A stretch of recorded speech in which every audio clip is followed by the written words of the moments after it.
প্রিয় বন্ধুরা, অবশেষে গরমের ছুটি নিয়ে অফিসিয়াল নোটিশ 15 দিন কি অ্যাকচুয়ালি গরমের ছুটি বেড়ে গেল ও কি জানালো এই মুহূর্তে রাজ্য সরকার তথা শিক্ষা দপ্তর সমস্তটা অফিসিয়াল তথ্য এবং বাস্তব নিয়ে বিস্তারিত তোমাদের সঙ্গে আলোচনা করব। কাজেই তোমরা যারা স্কুল পড়ুয়া রয়েছো ও বা শিক্ষা প্রতিষ্ঠানের স্টুডেন্ট রয়েছো রাজ্যের, তারা ভিডিওটি প্রথম থেকে শুরু করে শেষ পর্যন্ত ওয়াচ করো। ভিডিওটি ভালো লাগলে অতি অবশ্যই একটি লাইক প্রদান করো। আমাদের পরিবারের সদস্য না হয়ে থাকলে সাবস্ক্রাইব বাটনে ক্লিক করে বেল আইকনে ক্লিক করে অল নোটিফিকেশনে ক্লিক করে আমাদের পরিবারের সদস্য হয়ে ওঠো। দেখো, সবার প্রথমেই বলে রাখি যে আমরা দেখেছি যে তীব্র দাবদাহের কারণে গরমের ছুটি সম্পূর্ণ ফুরিয়ে যাওয়ার পরও আবার শিক্ষা দপ্তরের তরফ থেকে অফিসিয়াল নোটিশ কিন্তু দেওয়া হয়েছিল রাজ্যের সকল ছাত্রছাত্রীদের এই তীব্র দাবদাহের কারণে তারা যাতে অসুস্থ না হয়ে পড়ে, সেই কারণে ছুটি দেওয়া হয়েছিল দুদিন, শুক্রবার শনিবার এবং রবিবার তো অটোমেটিক ছুটি ছিল। তারপরে কিন্তু শিক্ষা দপ্তরে একটা জল্পনা ছিল যে আবার পুনরায় ছুটি বাড়িয়ে দেওয়ার জন্য 1 সপ্তাহ ছুটি বাড়িয়ে দেওয়ার দাবিও উঠছিল বিভিন্ন জায়গার থেকে। এবং দেখেছি অন্যান্য রাজ্যে কিন্তু ইতিমধ্যে এই মাস পর্যন্ত সম্পূর্ণভাবে গরমের ছুটি কিন্তু রয়েছে।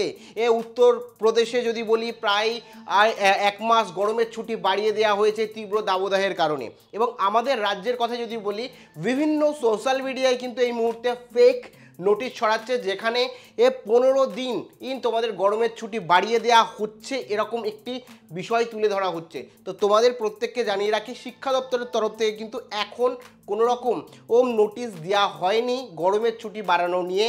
আমরা দেখেছি কিছু কিছু জেলায় বৃষ্টি হয়েছে কিছু, সেই কারণে কিন্তু গরমের ছুটি নিয়ে এখনও কোনো রকম অফিসিয়াল তথ্য দেয়নি।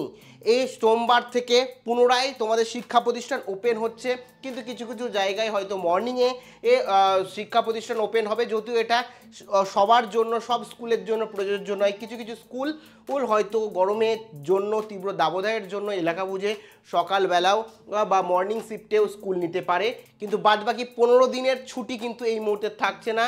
যেগুলো দেখছো সমস্তটাই ফেক। এই তোমাদের প্রত্যেকের কালকে থেকে কিন্তু স্কুল শুরু হচ্ছে। তারপরে যদি তীব্র দাবদাহ হয়ে থাকে, তারপরে যদি মনে হয় যে না সেরকমভাবে তোমাদের ক্লাস করা অসাধ্য হয়ে পড়ছে এই তীব্র দাবদাহের কারণে, তখন কিন্তু আবার ছুটি দেওয়ার পরিকল্পনা করা হতে পারে।